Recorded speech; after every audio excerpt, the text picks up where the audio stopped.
Okay, YouTubers, this is the Angryprepper. So today's episode, we are going to talk about, is there really a food shortage? I have to say that to my fault, I was unaware of a couple things about food shortages. And when I mean unaware, I mean there are other things that happen that present what might look like a food shortage, but is probably not. Now, will there be a food shortage? I think so, but I'm going to explain why a little later. As of right now, what we're looking at is we're not looking at a food shortage, we're looking at a lack of production. Now, yes, that does translate into food shortage in some kind of a way, meaning that there's not enough food on the shelves at the supermarket, but there's enough food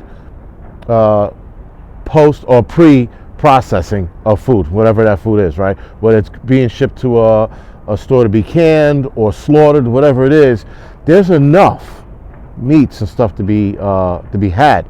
It has to be processed. That's the problem, and that's why I don't really think it's a food shortage. I just think it's a lack of production.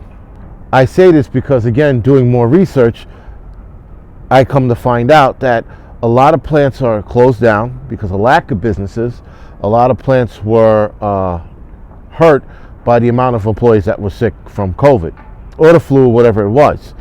So you're going to have a back order, if you will, in supplies because you don't have the demands being met because you have less workers. Less workers means less product turning out. Less product turning out means less product on the shelves, right? So there are a couple of companies that have gone out of business because of this COVID bullshit, right? I mean, listen, obviously there are not a lot of restaurants ordering anymore. A lot of restaurants are closing, and a lot of restaurants are going to close for good come the second lockdown in a lot of states. So those processing companies don't have the orders anymore. So now what do they do with themselves? They're twiddling their thumbs. They can't twiddle their thumbs forever, so they have to close down. They have to close down because other companies that are already consumer-based for the customers, for us, not commercial, they already have their business and they'll continue to have their business. Now, some of those other businesses can be absorbed into those commercial customer-based businesses, but to what extent? How many more employees can they take? How many employees do they take on? Sorry, right? So it's that kind of lack of production that's happening that's causing what looks like a food shortage, but really isn't. Because there's enough food, so it can't be a food shortage, but it can definitely be a lack of production playing out to look like a food shortage, but not. The lack of production is also, in part, people being laid off as well. So again, because these companies are not getting the orders, they're not getting the business they used to, they have to lay people off or close down. So there's more people out of work. Now here's the kicker. For more people out of work, that means there are more people online at the food pantries, the soup kitchens, online at the supermarkets, on welfare, whatever it is, right? That in turn means there's more people that need to be fed, but not enough production being met. Again, that's why it starts now to transcend into food shortage.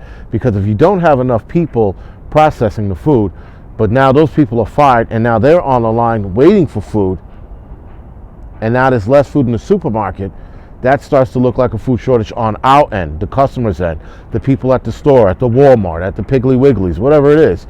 That's where it starts to look like a food shortage. And it could very well turn into an actual food shortage because now, turkey farms, for example, this year, I read an article 2 weeks ago, 3 weeks ago, that they said that they didn't breed a lot of turkeys this year because there were less orders. Farmers are going to start doing that with cows and pigs. They're going to be way less orders to fulfill. So there's going to be less pigs. There's going to be less cows to process. But they're going to be more hungry people. So now there needs to be a balance. And they're not going to see that balance until probably late next year. Or if not, 2022. Right? So they won't see the difference until then, and then they'll have to adjust again. But right now they're cutting out all the orders they would have gotten for restaurants, again, for pigs, for beef, for pork, for chicken, right? Some high-end places, hens and shit like that. So, I mean, not hens, quails, right? So places like that, they're cutting back, but they might cut back too much, and then that might create a food shortage. right? There are also trucking companies. A lot of them are going out of business because, again, of COVID.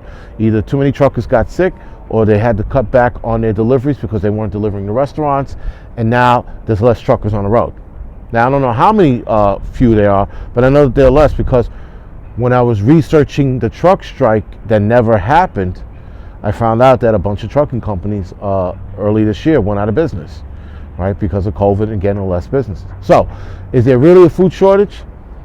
The short answer, no. The long answer, yes, it can transcend into that when these companies that are going out of business, these food processing plants, are no longer processing food and turning out to supermarkets because they don't have the employees, because they had to lay them off. Now, here they go, transcending into a food shortage on our end. So right now, it's just a lack of production. But it can definitely transcend into an actual food shortage should there be more people to feed,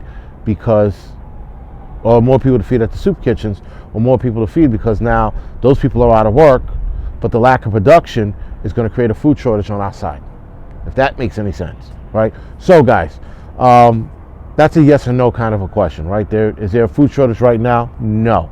I know a lot of places are saying they're seeing less food on the supermarket shelves. So am I. But that doesn't mean that there's less food. It's just there's less food being processed. There's enough food. There's just less making it to the shelves. But again, on our end, it would be perceived to be a food shortage, but it really isn't. It's just a lack of production, which again can turn into a food shortage for the long term. So anyway, guys, I just wanted to get that out there because Southern Boy Prepper did a video, and he was right. He did a video on food shortage, and there not really being it. It's just that a lot of places also not stocking up. And then in the stock, here's the other thing too. It was a point he brought up, or at least he showed something and it brought up a point. These places don't have a lot of workers because of COVID. They had to get rid of their workers, so they didn't have them all congregating in the area where stock boys congregate. So they have less of them, so less stuff is getting stocked because they don't have the manpower to stock them like they used to. These are even for supermarkets. I did notice that too. There are less stock guys at my supermarket, or the one in the Bronx rather, the Firehouse supermarket, and that's because they're just stocking less food because they have less stock guys. And so the stuff is coming off the shelves, but there's no one to replace it. There's no one to be right behind them replacing it, right? That makes sense. They're not Johnny on the spot anymore. They're like, all right, I'm still on aisle 13 stocking this shelf. Now I got to go over to aisle 5 and stock that shelf again, right? So again, there's food out there. They're just also not putting it on the shelves as fast as they used to because they have less workers as well. Forgot about that, right? So anyway, guys, thank you for watching. You can like and subscribe to this channel. You can also follow me on Instagram, Facebook, Tumblr, and Twitter. You can also head over to podcast. I promise next week I'll have them out. I've been at work all week, so I'm off for a couple of hours, and then I got to head back in. So I'm doing this quick video, and then next week I have time off, a couple days. I'm going to start pumping out podcasts from these videos. All right, guys, and I'll even do some straight podcast streams, if that makes sense. Anyway, thank you for watching. This is the Angry Prepper.